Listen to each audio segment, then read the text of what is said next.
We've been in the on the booking page, been offering office hours, and then I was offering what was called a live stream overtime session. I don't know if any of you have joined us for those in the past. And as part of the New Year's resolution, I thought, okay, well, what can we do that's a little more has a better rhythm to it, and doesn't require two times a week instead of one time a week.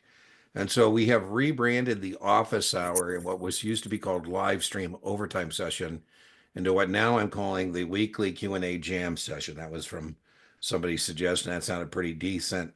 And so I'll be doing this once a week. We also have started a book club. So an hour from now, we're doing our monthly book club. Our first reading was She Wolves.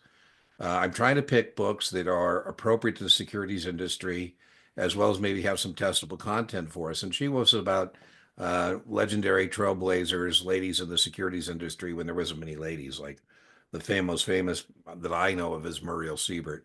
You just asked me, and what a great introduction that is about Deirdre. Deirdre is a lady in the securities industry. Now we go back to the early 80s, and Deirdre would tell me that she gets asked things in class that I just can't even comprehend somebody daring to ask me. So I've always thought I've always been a believer in this book and the challenges that some of the ladies in the securities industry have faced.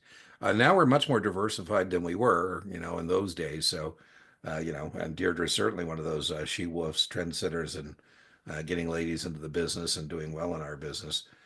All kinds of, horror stories of, ladies doing the same job and getting less. But anyways, that's our reading for this month. Who knows what we'll do next month? You have any recommendations? Just let me know. All right, no questions. I don't see anything in the chat. Nobody has anything they want to talk about? I'm Not necessary. I mean, I'm perfectly okay if some jam sessions we decide not to put on the show. To be frank, I joined this session simply because on the 14th I was on your Tuesday call and Uh, won the free session, so I wanted to take advantage of it. oh yeah, I yeah, but free. We do. There's not many things on this booking page that are free. The well, things I that just are free are usually on the YouTube channel. This is an exception. This is free, and like I say, I have no problem with people taking advantage of the free stuff on the booking page. The two things that are free are the jam sessions and the book club. And then free stuff always takes a backseat to paid stuff. So if some right now, 5 minutes before Thomas, if somebody would have called and said, Dean, can you squeeze me in for a $750 shared screen test? I would have said yes, and I would reschedule this. So, I would have too, so yeah, they can't blame get bumped you. every now and again. They get bumped. Any questions? Joy, Thomas, Jillian, Joy, Kaylee, any questions? I got a question, Dean. Yeah. What do you got? So unfortunately, just took the 66, missed Ugh, it for the second time ugh, by three. I got a 70. ugh. Oh, that hurts. I find those high scores sometimes more exasperating. High, misses more exasperating than you completely blew it. What'd you get the first time? I got a 66, so not great. And everything was on pace, but my laws and regulations, and kind of the same thing today. I only gained 2 more points, and I focused most of my studies on the laws and regs, Hmm. but I didn't pick up the points I thought I was going to. Yeah, and what's the printout? Where did you pick up the points? You picked up some points, right? Because you said what, 66 the first time? What was the first score? Yeah, 66 first time and then 70 this time. Yeah, so you did pick up some points. So I mean, if we do that again, we should be okay. Let me just comment on laws and regulations. I prefer that we would say law and registrations rather than regulations. Now, I know that the test specifications published by NASA and all test vendors follow that same titling, laws and regulations, but that's really laws and registrations. How do we register a broker dealer? How do we register agents of broker dealers? How do we register a security? How do we register an investment advisor or investment advisor rep? Of the 45 questions, that's about 20 of them. And most of it, Right. I had a guy get in the weeds on securities registration. I said, that's not where the action is there. The action is on the investment advisor, investment rep side. Now, the other 25 questions are disclosures. And again, the test specifications call it, and the template from NASA calls it unethical business practices. And what drives me nuts is test prep vendors call it ethical business practices, and that's not what you're tested on. You're not tested on recognizing ethical business practices. That comes with like disclosures. What you're being tested on is unethical business practices. Now, you got to give yourself some grace. There's quite a few people that go 2-0 and then they run into the 66 or the 65 and have a kind of a little bit of misfortune. I don't think there's anything to suggest that next time you go into cave to slay this dragon, that you will get them. We want to pick up another 4 points, but what we want to give thought to is, okay, what can we do different? My experience has been that when people get a score like yours twice, that the issue is not knowledge deficit. It's some other test taking thing. What I mean by test taking thing is maybe it's changing answers, maybe it's not having too many anxiety. It's some other thing. It's not that you didn't put in the work. It's not that you weren't dedicated, disciplined, and organized. And that's why, Joy, most firms with those scores know that. And that's why they're going to give you the third time. Now, I don't want to send out negative vibes, but as you know, if you miss it this third time, it's going to be a problem, right? Yeah. Third time, it's a 6-month wait. Now, as a backup plan, I don't believe in this as your plan A, but as a plan B, I would tell you a 63, 65. You said it's a 66 you're taking, right? Yep. Is the equivalent of a 66. And I truly believe this, Joy, and it doesn't, it depends on your firm, but I think it does no harm, no foul. I bet you could probably pass a 63 and a 65 with that kind of a score, and you wouldn't have the 30-day wait period. So if you feel comfortable, you know what I would suggest, go get the test specifications from NASA, right? They print two things on the 66, a study guide and test specifications. You should do this anyways while their herd is fresh and take a little intellectual inventory. Go through that and see if you can isolate even further what part of law and registrations, regulations are problematic. But the other reason I want you to print out that PDF is I also want you to print out the 63 PDF and the 65 and just look that over. And some of that you'll see that there's a lot of overlap. And so I would suggest that as a plan B, either right away while this stuff is fresh. I think you said this misfortune happened today. Yep. Today. So that while the herd is fresh, do what I'm suggesting on the debrief. If you don't want to do the plan B thing, 63, 65 in the near future, like a week, then just do your debrief, your intellectual inventory with yourself using that document, and then put it away. And about, refresh, reset, 3-4 days, pick it back up again. Now, I don't say this very often, but again, when we have people who miss twice with high scores, the other thing that we can tell you is it's going to be good in your future. It's not good in the present, but it can be that you're just too on top of it. And instead of taking the test is taking you. You're not kind of letting it come to you, and you're turning, aim and shoot, point and click questions into judgment questions that aren't there. I've had that happen where somebody gave me a beautiful, intellectually coherent answer, but nowhere was any of that in this question. I go, where is that in this question? And I go, what if they meant? I go, they don't. If they meant that, they would say that. So that would be my recommendation. While the herd is fresh, do an intellectual inventory with yourself using that test specification. Plus means you think you got it. 0 means you think you're at par. Minus means, you need some work. And counterintuitive, but we're hoping there is some minuses, because if there are no minuses that you think you're below par, well, then again, it just confirms it's not a knowledge deficit problem, right? That it's Right. some other kind of a variable there. And then consider the 63, 65, maybe go to your firm and to do that. It's an aggressive move. I had a guy, and he had failed it. We were having this conversation, and I really did, and I believe it. I wouldn't, tell you what I don't believe. I could be wrong. So, you're the one ultimately has to decide on how to best to get through your testing journey. But anyways, he had failed it on a Friday, and a Monday he was able to get in and take a 63, 65. I think you should come clean immediately with the people who are, your accountability partners you're working with, because, you don't want to stew it and you want to be confident I'm going to get it next time. Anyways, he took the 63, 65, and he said he told his manager, okay, what do you want first, the good news or the bad news? Bad news is I missed my mark. Now, the other thing that's hard, But I would tell all of you, don't get your self-esteem too wrapped up in these tests because it has nothing to do with your long-term success in our industry. My best broker took his tests more than once, a few times. It took him to get them all done. And he used to go out and say, if anybody knows this stuff, it's me. I had to take this damn test 5 times. People who with you do so because they like you and they trust you, not that you can pass a test. Now we don't give scores when you passed away, but when we did give scores when you were passed, and I'm not being facetious here, if you got over 90 one of these exams, I say, Joey, I think I should fire you right now. And you'd say, why? I said, well, how am I going to supervise you if you're smarter than me? You're always going to be one step ahead of me. And I said, secondly, I found that people get over 90, all they've proven is they're big a jerk as the person who wrote the test. I'm not so sure how that's going to bode well for us spending a lot of time together in the office and finding clients. And so I wouldn't get too much of your self-esteem wrapped up.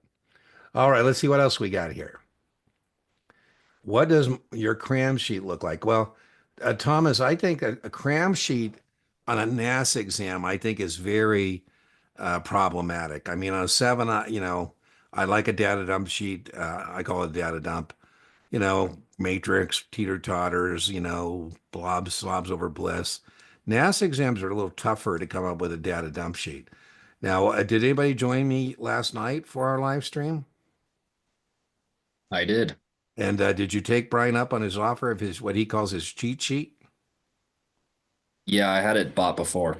Okay, so Thomas, if you're taking what exam are you taking, Thomas? Is that the one who was asked about a data dump?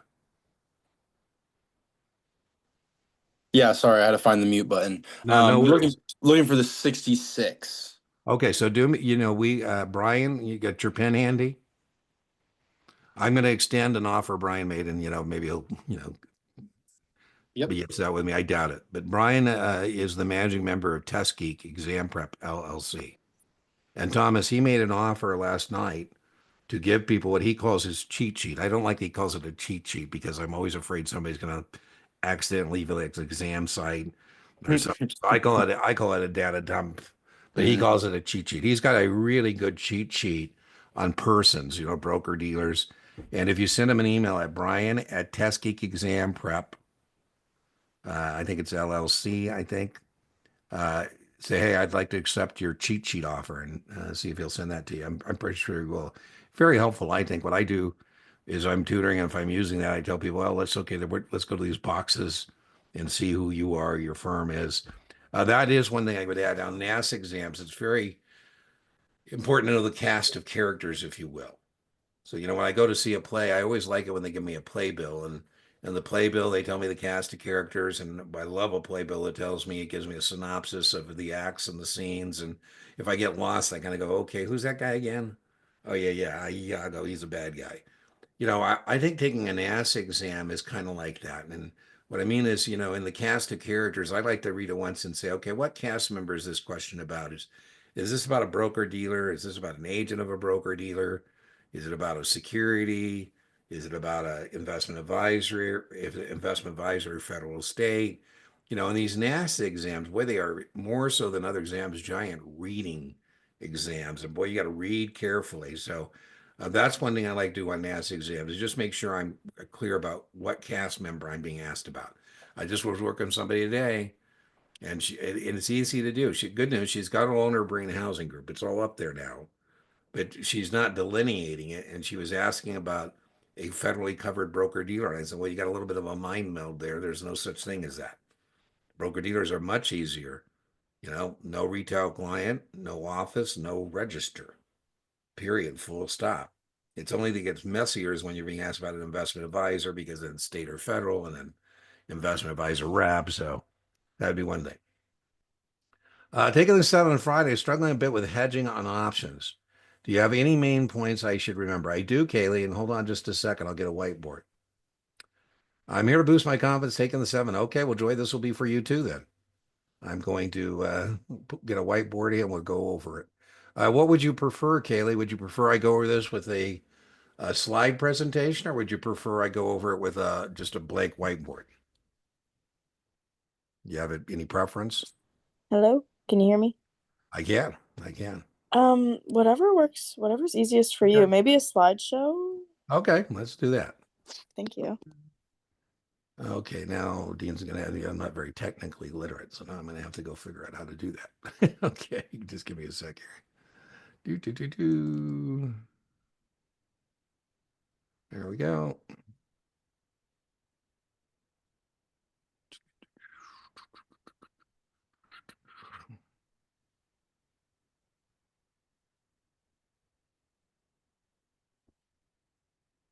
Okay, options. Here we go. Okay, now let me see if I can find you guys again. Can you guys see my screen? Yes. Okay, so on series 7, there are 9 option strategies you're held accountable for. And those 9 option strategies, the vast majority of the questions that you encounter option strategies on your series 7 are going to be the basics and a covered call. So it's the one area of your exam where you can't, get ahead of yourself. What I mean by getting ahead of yourself is you shouldn't be working with advanced option strategies until you get the stock, all the other stuff done. Now, Kaylee, the 2 basic players in options are speculators and hedgers. And what happens a lot of times is a lot of people get the speculative and not the hedging, or they get the hedging and not the speculative. So again, kind of what we were talking about that cast of characters earlier. The first thing you want to be able to do in options is identify the position. What am I looking at? Am I looking at stock plus an option? Because you can't let the option tail wag the stock dog. If I'm your registered option principal and I'm looking over the option agreement that you're submitting to me, I say, hey, Kaylee, is this person a speculator or a hedger? Are they coming to the options market to lay off risk on a stock position? Or are they just simply buying or selling volatility on the stock? Are they a speculator? Right, so that's important to know what kind of a player we are. Whenever we have stock, the stock dominates. You can't let the option tail wag the stock dog. And hedging isn't about what if I'm right. Hedging is about what if I'm wrong. Right? So when I buy Apple, for example, I'm not buying Apple because I think it's going down. I think Apple's going up and I'm a bull, or I wouldn't be buying Apple. But hedging again is what if I'm wrong and Apple goes down. So that's what we mean by opposite market direction. So that alone means we're going to have a 50-50. Because I know that if I have a long stock position, I'm either going to buy a put, have a choice to sell the stock I own, or I'm going to sell a call to generate additional income. The email for Brian, I think, is Brian at Test Geek Exam Prep LLC, but you can find him on the web. Yeah, oh, there we go. I think that's it, Joy, but there might be an LLC after Test Geek Exam Prep, but I don't think so. I'll look it up before we call it. There isn't. What I typed in there is correct. I confirmed it. Okay, thank you. All right, so the other thing that gives you 50-50 is, are they asking about protection in the question? Because we should know protection you're going to buy, right? I think of this as insurance, right? You pay a premium for insurance. You don't buy insurance because you plan on wrecking, right? You buy insurance just in case, right? That's what insurance is about. And we should know that if income we're going to sell. Okay, so here's an example of a test. Page 104 is just when I'm teaching this class, Kaylee. This is where you would find this in your what we call your class notebook. So here we buy 100 shares of ABC at 40. And we buy one ABC 35 put at 3. Now, if you are very good at contract specifications, and what I mean by that, Kaylee, is you're not fumbling around that when you look at that, buy the put or long the put or owner of the put or holder of the put, you're not fumbling around that that's a choice to sell the stock at the strike price. And you can track money in and out. You're going to be in pretty good shape. You're not going to have to memorize a bunch of stuff. I think of options as being about floors and ceilings. And so here what I'm doing is I'm putting in a floor at 35. I'm doing construction. I'm doing construction. Now there's a lot of ways to go, and I think the first thing you probably want to do when you get stock plus an option is maybe just get that break even right out of the gate. And that's a good thing that's different too. And okay, people who say, oh man, put down. We spend all this time saying strike price, less premium, put down. But here, when you have a protective put, buy, you're going to add, right? So when you have the same action, buy, or sell, you're going to add. If you have different action, buy, sell, you're going to net. And so the first thing we probably want to do is get our break even. We paid 40 for the stock. Break even is always expressed.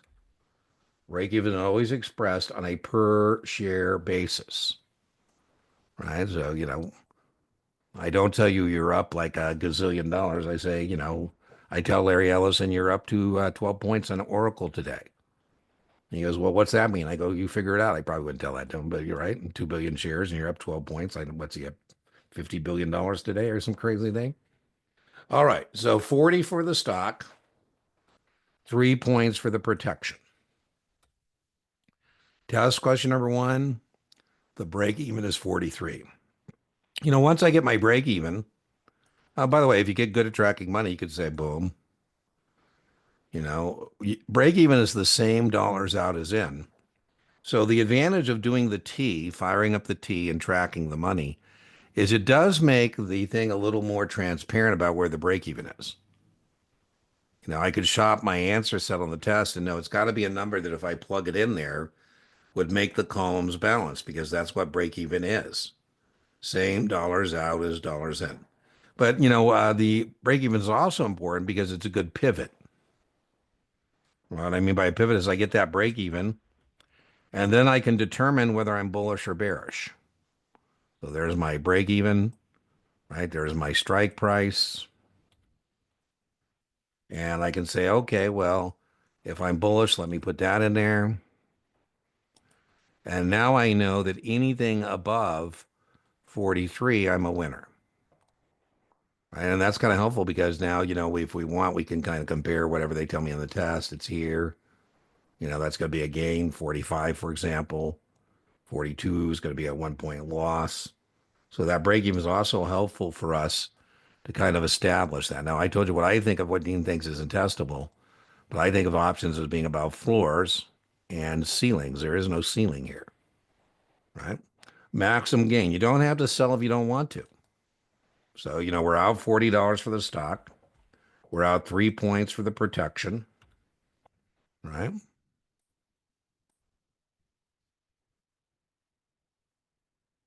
We don't have to sell. And I've, Kaylee, had customers who drive me nuts. The stock goes to 50 or 60 or 70, and they go, hey, I didn't need the protective put. I go, well, yeah, it's kind of like saying you didn't wreck your car, so you wasted your money on the insurance. Right? You don't have to sell the stock if you don't want to. Your gain is still unlimited. Right? So, the whole thing about a put in terms of suitability is, you get to participate in a big price increase because there is no ceiling. There is no ceiling, but you don't participate in a big price decline. Right? So maximum gain is still unlimited. This is why you do it, the max loss. The max loss. Anytime we want, we can sell our stock at 35. Right? It looks like I put 40 as a strike price. My strike price is 35. My bad. Boom. Let's get rid of that. And so that's when my insurance kicks in. My insurance kicks in at 35. Boom. And, I always like, if you're using a T, I like to put a little arrow saying, okay, boom, I can sell the stock at 35. Now, again, I think the thing that Kaylee, some people get hung up on is there's a lot of ways to express this, right? You can tell me on the test, this is an 8-point loss, 40 to 35 in the 3. Another way we can think of it, a lot of ways to think about it, is our break even is 43. and would sell the stock at 35. So lots of ways to think about it. I think the main testable point here is, why do you buy a put on stocks that you own? You buy a put on stocks you own to participate in a big price increase, but not participate in a big price decline. The foundation of Mark Cuban's fortune is selling broadcast.com to Yahoo for over $1 billion in Yahoo stock. And when he accepted that stock, it was over $100 a share. And Cuban decided to add or buy some insurance. So he paid a premium insurance. You pay premiums for insurance. And he established the choice to sell every share of Yahoo he owned at 95. In 2010, when the puts expired, Yahoo was $20. My question for you is, Mark going to sell his Yahoo in the open market at 20? Or is he going to exercise his 95 puts? Is he going to take care of, he's going to file a claim using his insurance? What say you? Mark is going to stick it to people at 95, or he's going to sell it at 20? What do you think he's going to do? He exercised the puts. And then that year he paid $200 million in capital gains tax. Right? Woo! Right? Smart guy. He protected the gain. Right? He protected it. That's what he did. He hedged. He put on a full hedge. And then he exercised. Now, by the way, he wouldn't have exercised it if 2010, the Yahoo was, 110, the puts would have just expired worthless. Okay, so you asked about hedging option strategies. This is one. The one you're more often going to see is this next one. You could get 2, 3, 4 of these on your test, and this is called a covered call or a buy right. A covered call or a buy right. Your customer buys 100 shares of ABC at 40 and writes one ABC 45 call. Now, I'm not so sure I should put out negative vibes. But Kaylee, a lot of times when people get hung up on this, it's because they don't recognize the stock position as dominating. Say, oh yeah, Dean, I know, 45 call plus 7, 52. I want it to be 45 or lower. I want it to expire. It's a naked call. It has unlimited risk. No, no, no. Kind of like in the previous one. A lot of people get hung up here because, again, they don't recognize the stock position dominates. And say, oh yeah, Dean, 35 put, 35 minus 3, 32. No, and so that's why it's so important that you recognize the stock position. Okay, so again, I would wish for you that you are not fumbling around with contract specifications. You have 2 types of contracts, calls and puts. You can either buy them or sell them. And I told you, when we have a buy, same action, we're going to add to get the break even. Right? So buy, 40 plus 3. I always think of Little Caesars, pizza. Right? I have a quick question. Yeah. So if it's buy and buy, you're adding, and if Always. it's Or sell, and same action. sell, it's adding Yep, as well. yep. Okay, and then are So, you adding to the original stock price or the be careful. When you did it, don't fall for where the market's at. Right? It's what you did the trade, not where the market's at, where you did the trade. So here we're doing another one, right? So now as I told you, we're buying and selling. And again, that's a challenge because it's like learning a foreign language. But that buy right. So remember what I told you?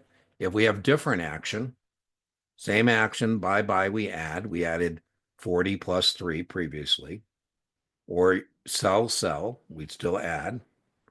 If we have different action, buy, sell, we're going to net. So this is a buy, sell, right? We got money out, but we got money coming in. Now, as I told you, what I wish for you is that you're looking at this and knowing that this is an obligation to sell the stock at the strike price. I would hope that you're not fumbling around with that. Contract specification. If you're good at contract specification, comes with work. and you can track money, you're in pretty good shape. And again, not testable what Dean thinks, not testable what Dean thinks, but I think of options as floors and ceilings. And I'm putting in a ceiling here at 45. I say, Kaylee, how would you like to agree to sell high, stock you just bought low? Somebody will pay you several $100s in advance to agree to sell at 45, stock you just bought at 40. Now, this is called a covered call because we're actually agreeing to sell stock we own. I said, we have three sources of profit here, Kaylee. One source of profit is the 40 to the 45. We can make 5 points or 500 there. Another source of potential profit is the $700, the premium. That's ours to keep. And we get any dividends along the way. If ABC pays dividends, that's going to be our money as well. All right, now, if you get good at this, and this is the challenge as well, if you go down the memory road, there's two ways to attack these option strategies. One is to memorize stuff. And I would warn you that if you go down the memory road, that the stuff you're going to have to memorize is going to continue to compound. You're going to have more and more stuff. I would think that if you can understand it, that would be better, because then you don't need to memorize a lot of stuff. You can fire up a T. You got contract specifications, and then you're going to dream of getting 125 options because there's really no way to kind of trick you. All right, so let's try this thing about buy, sell. Is that 40 money out, or is that money in? Is the 40 money out or money in? Yeah, that's Out. money, right? And we said when we have different action, buy, sell, we're going to net, right? And we said the break even is the number that makes the columns balance, because that's what break even is, same dollars out as dollars in. So please know we actually did get some price decline protection here, because we can actually have the stock go down a little bit and we're still okay. Pretty cool. Pretty cool.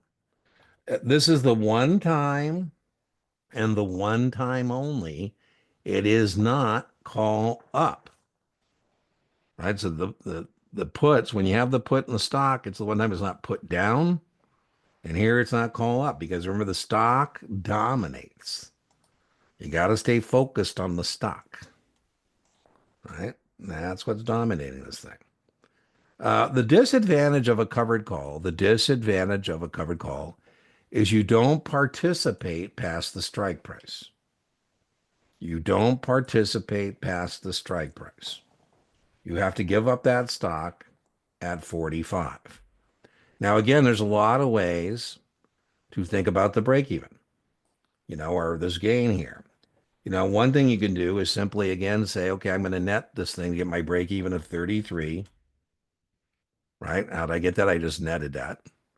And then I said the other thing you could do is say, okay, I'm bullish. I want it above that. And I say, okay, well, that means the stock can only go to 45, because then I don't participate anymore. So that's one way to get to the 12-point gain. Another way to get to 12-point gain is to simply plug in your numbers into your T and say, okay, well, if I sell that stock at 45, I don't get to sell it for any more than 45. If I didn't want to sell it at 45, I shouldn't, have done this. I used to send every one of my customers who did a covered call a big boy or big girl letter and say, do you understand if you get exercise, you're going to be delivering the stock at the strike price? The reason that's important is because if the stock is 50 or 60 or 70, you don't participate, right? So there's a couple ways you can get the break even in a covered call. One way, Kaylee, is simply to memorize the break even, 33, and know it's the break even to the strike price. That's one way to do it. Boom. You get your break even, and then you make your little arrow. Another way to do it is to track the money and say, okay, well, if I get exercise, the stock gets called away. That's what that looks like. Here is a ceiling, but there is no floor. So I'd be afraid if the stock goes down. Stock goes down, now I got a problem, right? How far down could the stock go? How far down could the stock go? Do stocks go to -5? No, they only go to what? 0. And now I say, Kaylee, we're out of pocket 33. And if the stock goes to 0, we're going to lose 33 points. You could think of that as break even. You could think of that as break even to 0. Whatever floats your boat. Whatever floats your boat. All right, let's try a couple practice questions.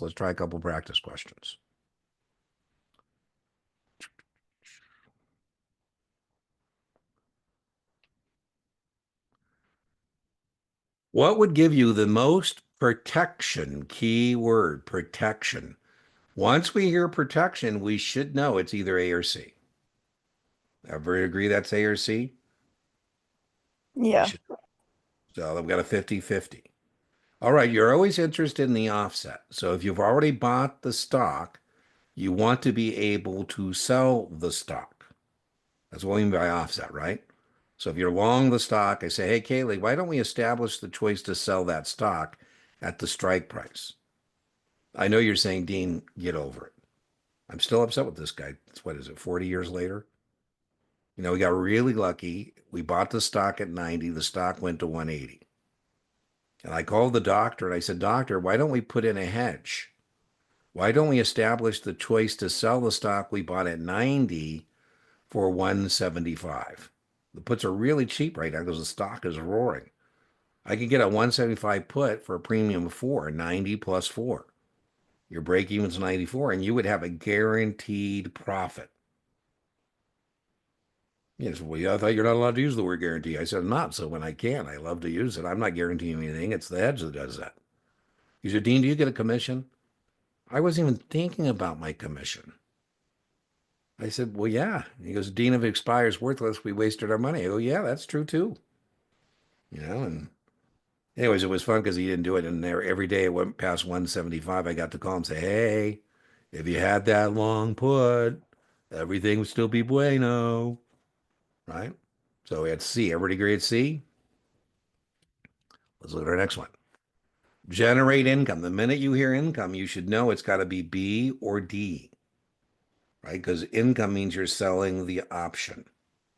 And again, remember, you're interested in the offset, the opposite market direction. So if you already own the stock, you'd be interested in selling the stock, and that would be a short call. All right, so remember this.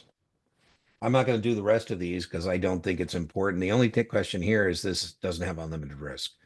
But remember, we did say one of the things I wanted you to take away from this little discussion is this idea of different action or same action.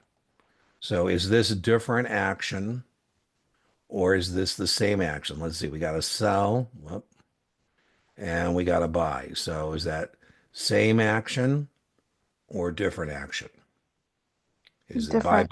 Yeah, so remember we said if it's different action, you're going to net the numbers, right? 40 minus 3. The break even here is 33.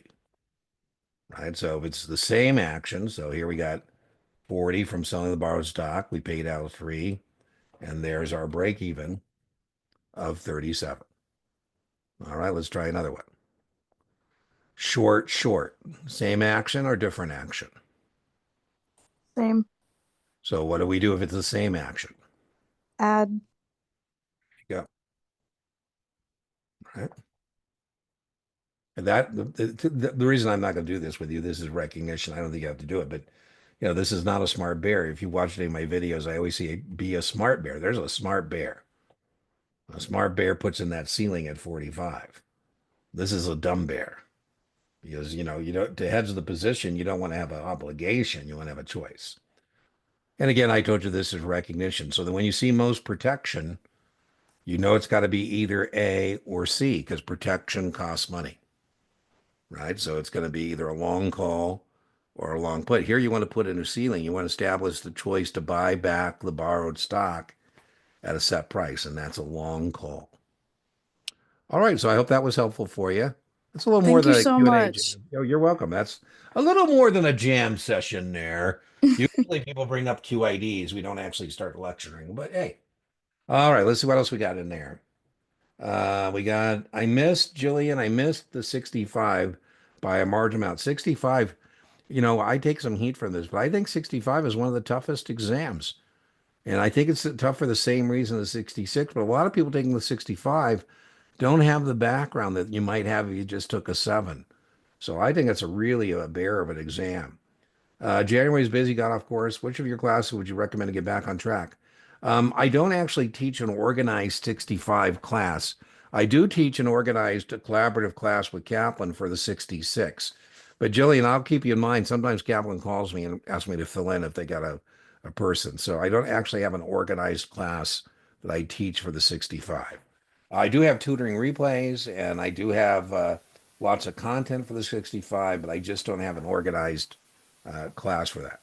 Um, I would reverse engineer your study plan by whenever you plan on taking the exam. So, 65, let's say you're saying March, I think you should allocate 60 to 90 hours and then play it by ear that first week to see if you need to expand or collapse, whatever that timeline is. So, I believe in reverse engineering your study plan from a test date. I did all of Kaplan's Q banks. Ugh, yeah, I do because sometimes, Joy, a different voice can be helpful. And kudos to you. I told you very rarely do people do everything they were asked to do and they miss the mark.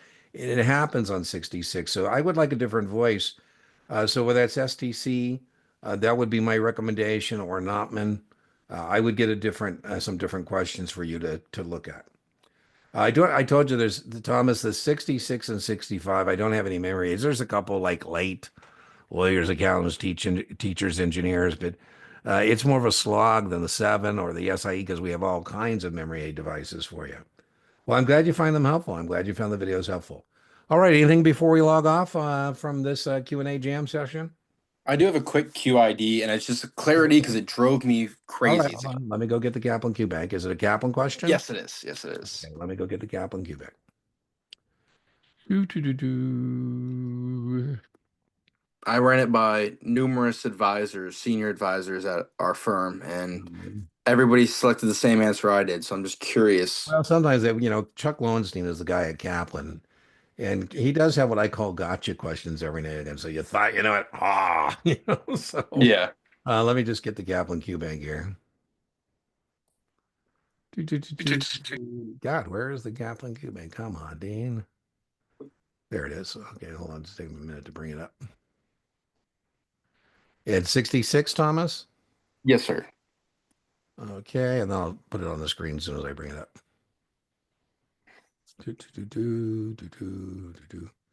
I told you I'm off grid and I'm using my Starlink, and Starlink is usually pretty good. Let me see. I'm a Starlink. I have 2 systems here. Yep. It could be Kaplan and not Starlink. Come on, baby. Loading, loading, loading.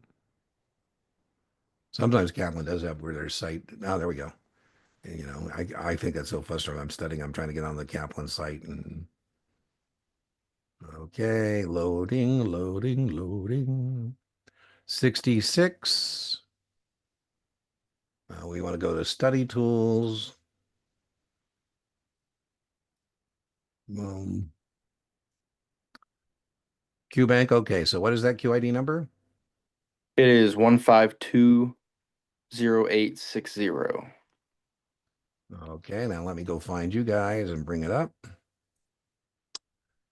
Boom, boom, boom. Can you guys see my screen? It's loading. There you go. Your client has $10,000 to invest today. Okay, so, if I'm an asset test taker, I'm thinking, that sounds like present value. And expects to earn an after-tax return of 8 to send his call to college 12 years. And so it sounds like I don't know. These are questions I like to kind of say, okay, what do I think it's heading? It looks like they're going to be asking about future value. So I have present value. I have the number of compounding periods, which is 12. I have the rate of return of 8. Which of the following is needed to determine whether the investment is likely to satisfy the client's goal? Well, we have present value. That's out. They told me after-tax return, so I don't need to you do anything with the tax bracket. So it looks like I would have got this to a 50-50 and been either concerned about inflation or what is the future value we need, right? So I would have said A. Why did they not say A? So personally, I chose the option D on this instance, just because if you give me, you want me to go to the market and get you an 8% rate of return. You have a fixed. Slow down, Thomas. After tax, it tells you that this is after you paid your taxes. It says after tax return. That means we've already factored in the 8 that you're paying taxes. If I So this say, is an, what's your after tax return? And you tell me 8, that means maybe you got 10 or 11, but you took it down to 8 because you had to pay your taxes. Are we clear? Does that not make sense? I don't know if I'm getting in my own way of I think you making sense of all of this I because think I you are mean, getting your own way. I think this is where you're outsmarting yourself. Sometimes it's most of the time it's a blessing to have the brain power to outsmart yourself, but not on this test, right? So I disagree with your advisors there. I mean, to me, by the way, just as a test taker in general, I'm kind of being a jerk a little bit. But the minute we hear $10,000 today, we should be thinking present value, right? Today. And then we should almost go, okay, I bet this is going to be some future value kind of thing. So we need to know how much money we're going to need in the future. And so now we say, okay, if we can get 8% and how much money we're going to have in 12 years, and that number is either going to be more or less than what we need, right? So I kind of understand what you're saying, but the key word is after tax. They've told you this return has already been netted of the taxes. I guess my whole thought process is how am I supposed to go find something that's an after tax yield of 8% if I Well, you don't know what? know? Listen. This is for all of us. Whether it's Kaylee, Joy, Thomas, Jillian, all of you are in the series exam fantasy land. 7 or SIE, or your case, Thomas 66. And it sounds like, yes, you brought the real world into the fantasy land. There is nothing in this about the real world and getting an 8% return. If they tell you 8% on the test, you say, oh man, I don't think you could do it. I give them this question too, like, oh, where are we going to get that? Historically, the stock market has done close to that. But yeah, your point, good news, when you guys pass, you get to leave your series exam fantasy land. I'm stuck here permanently. No wonder I'm demented. I never get to leave. Right. So yeah, I think there you did bring in some extra stuff into this question. I mean, the question it stands, and I told you, guy Kaplan does this guy named Chuck. There's the present value. There's my rate of return. There's my number of compounding periods. And so now I need to know what is the client's goal, because what I'm going to calculate is the future value, right? That's what I'm going to do when I do that. And that'll either be enough to pay for the college or not, but I need to know what the college cost is, right? So I'm going to I don't usually take Chuck Lowenstein. He's the subject matter expert at Kaplan. And I don't usually take his side in a controversy like this. But on this one, I'm with Chuck. I'm with Chuck on this one. You made me feel better about that. I appreciate it. You bet. Anything else? Okay. Best of luck Friday, Kaylee. Right on. We're sending good testing vibes. All right, everybody. I got to get to our book club meeting. So I'll see you for the next. Usually, if I don't have one up, when I get through with the one, I either today or tomorrow morning, I put up the next one. So I don't know if it's up there not yet or not, but I'll check either today or tomorrow morning. And it'll be next Wednesday. And I'll see you then. If you have an explication request, Thomas, you can just send that QID to me at explication request. Give me the QID number at guruexamprep.com. And just, Thomas, if you send me a QID like that, please tell me what exam you are. Every once in a while somebody sends me a QA, they don't tell me if it's a 6 or a 7 or, I got to know what exam Dean, it's coming from. Dean, I got one more question for you. Yeah. Do you think I should do a one-on-one tutoring session just on the laws and regulations? Because I Well, feel I don't like know. Why don't you watch? I think I have a couple replays up. Why don't you watch the replays and make that decision? When's your new test date? well, it's gonna be 30 days from now, so Yeah, I I think don't we have can. it Why scheduled. don't you join? Stay plugged in with the community on the jam sessions and live streams. And I don't think we need to make that decision now. I think you could watch some tutoring plays, you can do some more work, and then we can always do it. I would rather tutor too, by the way. I like to tutor like 7, 10 days out. I don't want to tutor so early in your study plan that, we forget it by the time we get there.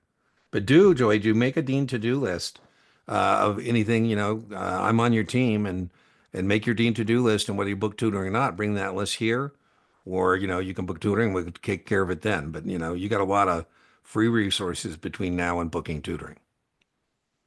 Oh, I know when you're doing more replays or Yeah, yeah, and then videos like this.